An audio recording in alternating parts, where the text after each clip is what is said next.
7 meters high, is it? When I was looking at the National Monuments Service booklet on this, they have a quotation in there saying that the mound itself is between 5.5 and 7 meters high. One of the important things on the top of the mound is to see was there any evidence for any foundations on the top of the mound which could give an indication of whether there might have been a castle on the top here, because one of the fundamental questions is this a motte, which would be a mound dating from the Norman period, sort of after about 1269, and there could have been a wooden castle on the top of this, or is it a barrow, which would be a prehistoric mound, and that could date back as far as 2400 BC.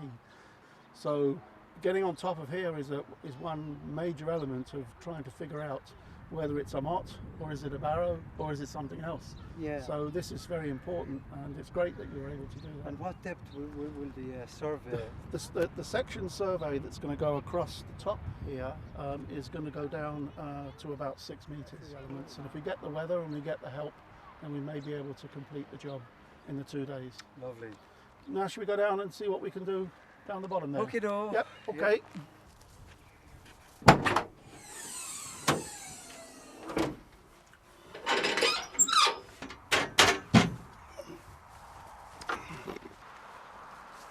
Here we are, there's the mound there, and these are the 10 metre by 10 metre squares that I showed on the PowerPoint last night. And yesterday Chrissy and myself set out the corners of this 20 metre by 20 metre square.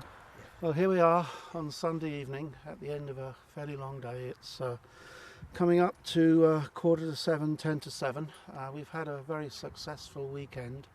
It started on Friday, in fact, on Friday afternoon.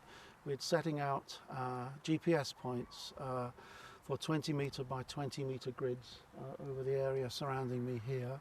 And that grid was used to see if we could find if there was a ditch running around the outside of the mound here.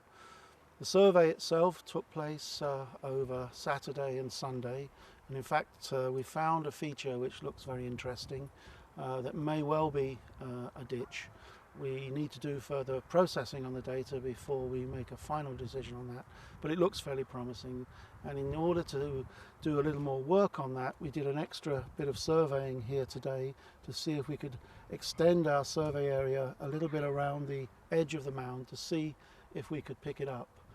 So that was done today, but going back to Saturday, we continued our work with the earth resistance method looking for the ditch, and we also carried out magnetic susceptibility looking for burnt material that may in fact have infilled the ditch when the ditch itself was open, when it was silted up and covered up, and as we see today there's no evidence of any ditch here, and maybe we've found something.